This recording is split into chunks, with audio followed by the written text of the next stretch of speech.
Hola hermanos, estamos en nuestra segunda clase que se llama Técnicas de la Consejería y ustedes ya tienen sus materiales, sus coordinadores y sus pastores se los deben de haber dado, así que vamos a seguir sus hojas de trabajo. Y me gustaría decirles que una de las tareas de la iglesia es ayudar a las personas, porque sabemos que la iglesia es un cuerpo en donde sus miembros nos debemos de preocupar los unos por los otros, como dice Romanos 12:15, gozaos con los que gozan y llorad con los que lloran. La palabra para aconsejar en el Nuevo Testamento es paraclesis, o sea, paraclesis significa aliento o súplica y viene del verbo paracleo, que se traduce por aconsejar y por consolar. En 1 de Tesalonicenses 5, del 11 al 14, se nos pide a todos que nosotros nos edifiquemos unos a otros, que nos amonestemos, que nos alentemos a los que estemos de poco ánimo, que sostengamos a los débiles y que seamos pacientes unos con otros. La más importante de todas las técnicas de consejería va a ser la de que nosotros tenemos que acercar a nuestro aconsejado a tener una total y constante dependencia del Espíritu Santo. O sea, de que se parezca mucho más a la persona de Jesús y a la estatura de Cristo, como dice Efesios. Pues bien, una gran variedad de estudios nos han demostrado de que los consejeros eficaces triunfan no solo por lo que dicen, sino por lo que son. ¿Están de acuerdo? Si usted quiere ser un buen consejero, el lugar para empezar va a ser con usted mismo y con sus propias características. Y si quiere llegar a ser un buen consejero efectivo, primero tiene que ser un hombre o una mujer que tenga una relación personal con Jesús, porque va a haber ocasiones, hermanos, en que solamente cuando el Espíritu Santo nos va a poder dar la comprensión de un problema o la solución. O va a haber momentos en que nosotros vamos a requerir así como una provisión sobrenatural de paciencia, porque hay algunos pacientes que sí te llegan a poner medio sacado de onda. Y habrá otras ocasiones en que la única receta será la oración y la gracia de Dios para con nosotros. O sea, en segundo lugar, lo más importante es que cualquier consejo que nosotros demos debe de estar filtrado siempre a través de la palabra de Dios. Como dice 2 de Timoteo 3, del 16 al 17. Toda escritura es inspirada por Dios y útil para enseñar, para reprender, para corregir, para instruir en justicia, a fin de que el hombre de Dios sea perfecto y equipado para toda buena obra. El consejero realmente no necesita un diploma del seminario, que bueno, no nos caería mal estar en un seminario, pero sí necesitamos conocer la Biblia y necesitamos conocer sus principios básicos, pues para poder aconsejar bíblicamente. Esto resulta de mucha importancia. En tercer lugar, debemos de buscar a Dios y pedirle a Dios que nos dé sabiduría. En Santiago 1:5 nos dice, y si alguno de ustedes tiene falta de sabiduría, pídasela a Dios, el cual da a todos abundantemente y sin reproche, y les será dada. Y todos sabemos que cuando Dios nos da un don, nos los da en abundancia. Amén. En cuarto lugar, tenemos que depender del poder de Dios, como dice Proverbios 3, del 5 al 6. Fíate de Jehová de todo tu corazón y no te apoyes en tu propia prudencia. Todo consejero cristiano sabe nosotros no tenemos nada, no somos nada, no tenemos el conocimiento, ni la sabiduría, ni la influencia o el poder suficiente para hacer todo lo necesario para la persona a la cual deseamos ayudar. Tenemos que tener absolutamente la necesidad y la dirección y el poder de Dios. Ahora bien, vamos a ver las técnicas. La palabra técnica se escribe technike en griego y significa habilidad. En la Biblia podemos encontrar muchísimas técnicas, o sea, es una cosa maravillosa. Yo cada vez que estoy leyendo la Biblia, y ahora que estaba yo haciendo este estudio sobre técnicas, podemos encontrar 2000 ejemplos de las técnicas que el Espíritu Santo usa para aconsejar, pero hoy quise apoyarme en el libro de Job, de algunos métodos básicos y efectivos sobre técnicas de consejería. Y me basé en el ejemplo de Job porque el libro de Job describe pues todas las dificultades, ¿verdad?, que un hombre tuvo con una gran cantidad de personas. En el capítulo 1 se nos describe a Job como un hombre sin pecado, que tenía una muy buena relación con Dios y que se mantenía lejos de Satanás. Era un hombre rico, padre de familia, respetado, y sin embargo, de repente, así, como llegó una serie de problemas a su vida, como llegan los problemas, ¿verdad? Y como llega la fatalidad. Y un día, o sea, de repente, así, de la noche a la mañana, pierde todo, sus hijos, sus nietos, tuvo problemas con la esposa, perdió sus riquezas, su posición. Y entonces vemos aquí que 3 consejeros intentaron ayudarlo, pero no tuvieron nada de éxito. Y entonces aparece un joven que me encanta, que se llama Eliú, en Job 32, que no había querido ayudarlo porque era más joven, pero sus técnicas fueron de más ayuda. Vamos al libro de Job, al capítulo 32, y vamos a leer lo que dice aquí la palabra de Dios. Dice: y cesaron estos 3 varones, o sea, los otros disque consejeros, de responder a Job, por cuanto él era justo en sus ojos. Entonces Eliú, es este joven que les digo, hijo de Bacharel, busita de la familia de Ram, se enojó con furor contra Job. Enojóse con furor por cuanto justificaba su vida más que a Dios. Enojóse asimismo con furor contra sus 3 amigos, porque no hallaban qué responder, aunque habían condenado a Job.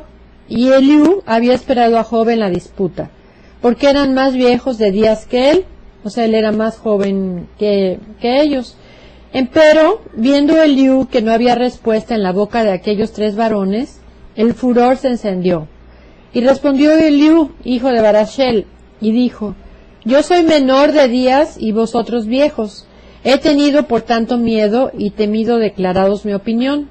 Yo decía: los días hablarán, y la muchedumbre de años declarará sabiduría. Ciertamente espíritu hay en el hombre, e inspiración del Omnipotente los hace que entiendan. No los grandes son los sabios, ni los viejos entienden el derecho. Por tanto yo dije: escuchadme, declararé yo también mi sabiduría. He aquí yo he esperado a vuestras razones. He escuchado a vuestros argumentos, en tanto que buscabais palabras. Os he prestado atención, y he aquí que no hay de vosotros quien redarguya a Job y responda a sus preguntas. Entonces aquí vemos que Eliú, o sea, como la primera técnica en Job 32:11 dice: Eliú escuchó. Eliú le dice: he escuchado tus argumentos. Y entonces nos damos cuenta nosotros que el escuchar es una de las técnicas más importantes en consejería. La más importante. Estaba yo leyendo el otro día que hay clínicas en España, que por supuesto yo creo que no son cristianas, que pagan a agentes nada más, o sea, para que vayan a platicarles sus problemas y nada más quieren ser escuchadas. Entonces la gente necesita activamente ser escuchada. Y el escuchar es una de las técnicas más importantes, o sea, porque incluye esto más que dar señales pasivas o poner atención. Escuchar activamente es como decirle al aconsejado: ¿sabes qué? Estoy realmente interesado por ti y estoy sinceramente preocupado. Y entonces vemos que Eliú le prestó atención. O sea, el consejero debemos siempre de darle atención al aconsejado, y esto lo vamos a lograr por medio de nuestro contacto visual, o sea, mirándolo sin fijar la mirada, así como una manera de demostrar preocupación y comprensión, con nuestra postura. O sea, nuestra postura debe de ser relajada, no tensa, y muchas veces inclinándonos hacia el aconsejado. Lo podemos tocar. A mí me gusta mucho tocar, o como decimos en México, apapachar o tomarle la mano en algún momento de que esté llorando. Nuestros gestos tienen que ser naturales, no tienen que ser excesivos que los distraigan. Ahora, tengan mucho cuidado si ustedes son, así como muy extrovertidos y de repente te está platicando a alguien, un aconsejado, alguna cosa muy, muy dramática, tu cara es muy importante, y tus gestos, porque yo he visto, o sea, alumnos que hacen unas caras que, ¿cómo crees que te pasó eso? ¿Y cómo crees que tu papá te hizo esto? Y ay, esto sí no, ¡qué barbaridad! Entonces, como el que el aconsejado dice, ay, ya la asusté a esta pobre y como que, o a este pobre, ustedes tienen que ser relajados, o sea, con sus gestos naturales, aceptándolo y todo lo que nos digan, o sea, como teniéndole una aceptación, una comprensión y una mirada de que nosotros que no nos vamos a estar asustando. Tenemos que usar tanto los ojos como los oídos, o sea, para detectar los mensajes. Tenemos que fijarnos en su postura, en su tono de voz, lo que nos está diciendo, en el lenguaje corporal del aconsejado, y escuchar no solamente lo que dice, sino lo que no dice. Ya con el tiempo ustedes van a tomar experiencia en todo esto. En segundo lugar, vamos a ver que Liu tuvo empatía. ¿Qué es la empatía?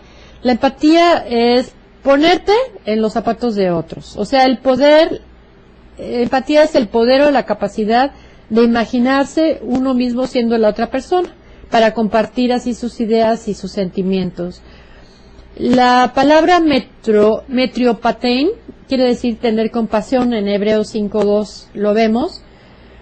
Y en Job 33, del 6 al 7, le dice Liu, heme aquí, en lugar de Dios, conforme a tu dicho. De barro yo también fui formado, y he aquí, mi terror no te espantará, ni mi mano se agravará sobre ti. O sea, Liu le está diciendo, ¿sabes qué, Job? En buena onda yo soy como tú. O sea, también soy un ser humano y también tengo problemas y no estoy aquí para asustarte. Nosotros tenemos que aceptar al aconsejado, aun cuando nosotros no aceptemos sus acciones, o su pecado, o sus valores, o sus creencias. Eliú le dio aceptación y le dio seguridad. Yo tuve hace muchos años una muchacha, que era unos de 15 años más o menos, que acababa de ser violada por unos pandilleros. ¿Cómo creen que la pudiera yo aconsejar? Estaba la niña llena de rabia, llena de temor, llena de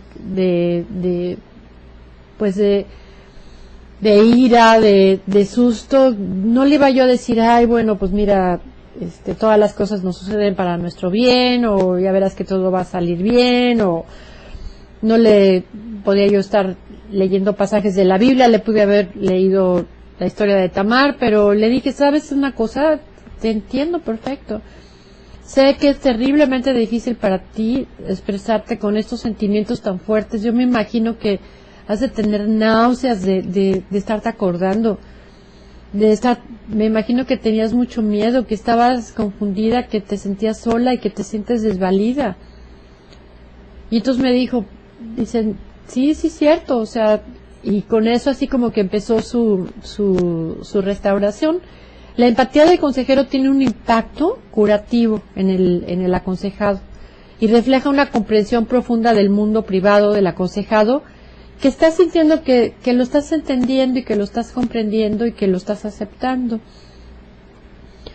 Entonces seguimos con que Eliú en el capítulo 33, en el versículo 12 y 13, confrontó y le dice, he aquí, en esto no has hablado justamente, yo te responderé que mayor es Dios que el hombre.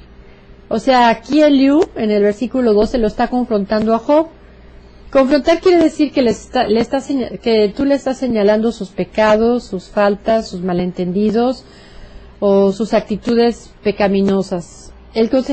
Nosotros como consejeros no debemos de juzgar, de condenar o de culpar, sino que debemos de señalarle las cosas a las personas que no ha visto o no ha querido ver, ¿sí? Por otro lado, Eliú le enseñó Job 33:33 y le dice, y si no, óyeme tú a mí, calla y te enseñaré sabiduría. Eliú le enseñó, pues a veces es necesario informar o señalar cosas a la persona que debe de cambiar, y muchas veces también enseñamos con nuestro ejemplo, como dice Corintios 11:1. Compartir verdades que el aconsejado necesita escuchar es una parte importante en nuestro proceso de consejería, y necesitamos darles versículos, darles libros, darles textos, o sea, acerca de su problema. Y por último vemos que Eliú dirigió su atención a Dios. Eliú mostró a Job cómo es Dios y le invitó a obedecer. En el versículo 32 dice, él mostró cómo esto ocurrió al final del proceso de consejería, y muchos problemas son problemas espirituales, aunque revistan de otra forma. Y debemos de preguntar al paciente, ¿cómo está tu vida espiritual? Si es una cosa de desobediencia a Dios, los pecados voluntarios, la falta de disciplina, que no estés aceptando el señorío de Cristo, una rebelión, que no esté asistiendo a la iglesia, que no esté sirviendo. Siempre debemos de dirigir a nuestros aconsejados a mejorar y a mantener su relación personal con Dios. Y les voy a platicar un caso real que yo tuve hace también varios años, una jovencita con como de 25 años, que vino con mucha depresión, mucha culpa, muchos temores, porque tuvo un aborto a los 18 años y no era cristiana, y este aborto del cual nadie se enteró. Y entonces esta niña me dice, en este momento de que tuve el aborto, pues no me dolió, pero después que recibí a Cristo, me siento muy mal, y me siento muy sucia, me siento muy culpable, y no puedo dormir porque siento que Dios no me ha perdonado. No sé si me va a castigar, y que cuando me case, por eso no quiero tener novio, porque no sé si realmente voy a tener hijos. En fin, estaba súper confundida y con un sentimiento de culpa muy grande. Y más adelante, cuando vamos a tener una consejería sobre aborto, les voy a platicar y a enseñar qué es lo que deben de hacer con este tipo de casos. Y porque sabemos que el pecado produce sentimiento de culpa, tanto moral como psicológico, y también nos puede perjudicar mucho nuestra relación de la persona con Dios. Y entonces, hasta que cualquier persona se haya arrepentido del pecado y haya recibido el perdón de Dios. Entonces, yo escuché a la joven y le animé, le traté de dar esperanza, le traté de dar tranquilidad, que me platicara libremente sus problemas, sus sentimientos, su culpa, cómo había sido, qué era lo que pensaba, qué era lo que le había sucedido, qué era lo que decían sus padres, cómo se habían enterado, todo eso, estuve escuchándola. Tuve empatía, traté de no sermonearla, decirle, ay, esto que hiciste estuvo horrible, y esto, tú mataste un ser humano, y esto está en contra de la palabra de Dios. No, tuve empatía con ella, lloré con ella, y le dije que yo también me hubiera sentido igual o peor en su caso. Cuando un paciente está llorando, nosotros nos tenemos que esperar pacientemente, todo lo que él quiera llorar o lo que ella quiera llorar, porque sabemos, que las lágrimas son sanidad. La confronté después, realmente con su pecado, y entonces de una manera con mucho amor y todo le dije, bueno, pues sí es cierto, porque esto es un pecado y tú lo sabes, que Dios, ofendiste a Dios con esto, pero Dios es fiel y justo para perdonarnos nuestros pecados cuando nos arrepentimos, y si tú lo confiesas y aceptas el perdón de Dios. Entonces oré con ella y se arrepintió, confesó su pecado y le pidió perdón a Dios y aceptó el perdón de Dios. Entonces le enseñé que todo esto que le había pasado le iba a servir para servir de voluntaria en la iglesia, para aconsejar a otras jóvenes, sobre cómo evitar el error tan grave de que ella tuvo, y de que más adelante pudiera haber la posibilidad de establecer normas nuevas para salir en pareja otra vez. Ahora ya supe que ya se casó, ya tiene 2 bebés, y Dios ha sido muy, muy lindo con ella, pero sí fue un proceso difícil.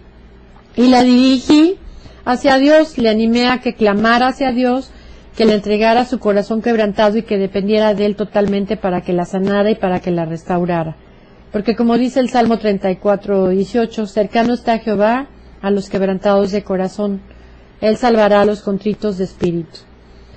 Entonces, estas técnicas, hermanos, escuchar, tener empatía, confrontar, enseñar y dirigirlos hacia Dios, lo vamos a tener en todas nuestras consejerías. En todas nuestras consejerías vamos a usar este tipo de técnicas, porque es la que yo considero que es la mejor y es la que más bendición ha traído a mi vida y a muchos consejeros. Ahora vamos a ver, en sus hojas les estoy poniendo los diferentes tipos de respuestas en la consejería. O sea, dentro de las etapas de la consejería se pueden utilizar frases que nosotros nos pueden facilitar al consejero a realizar nuestra labor. Y a continuación vamos a ver, por ejemplo, en la fase en la fase de entendiendo. Vamos a ver el caso de esta joven. Yo le dije, bueno, pues esto que me estás platicando de este aborto, esto debe de haber sido muy duro para ti. Entonces, en otras palabras, tú sientes que pecaste y te sientes culpable y te sientes que estas son experiencias muy difíciles. Preguntando, o sea, cuéntame más a ver qué fue lo que pasó, qué dijeron tus papás, qué pasó con tu novio, cómo reaccionó tu novio después de que supiste de que hiciste esto.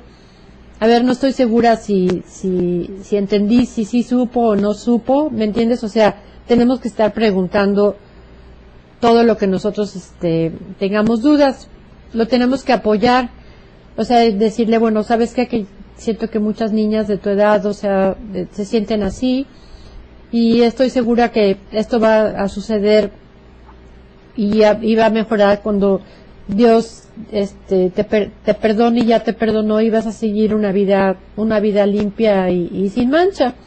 Interpretando, o sea, lo que parece estar sucediendo en tu caso es que a lo mejor no te sientes perdonada por Dios, o que tú te sientes culpable, o que parece que estás diciendo que Dios no te ha perdonado.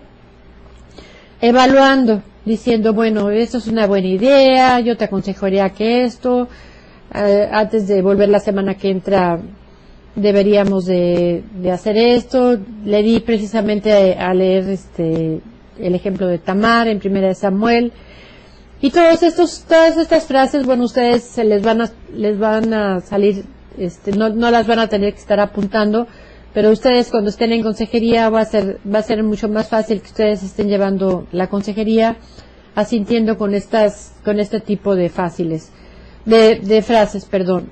Entonces, resumiendo la sesión de hoy, vamos a cerrar repitiendo que lo más importante que aprendimos hoy es que primero que tenemos que ser hombres y mujeres de Dios. Amén. Que todo consejo que demos debe de ser filtrado por la palabra de Dios. Que tenemos que depender única y exclusivamente del Espíritu Santo. Que tenemos que escuchar, prestar atención, confrontar, enseñar, dirigir a nuestros aconsejados y llevarlos al Señor.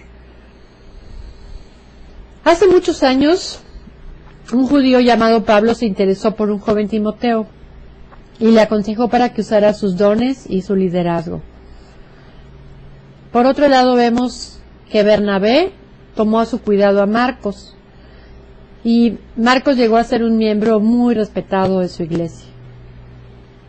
En el Antiguo Testamento vemos a Mardoqueo, que aconsejó a su prima Esther y después se convirtió en reina. Noemí, preciosa Noemí, ¿verdad?, aconsejó a Ruth a encontrar un esposo cariñoso.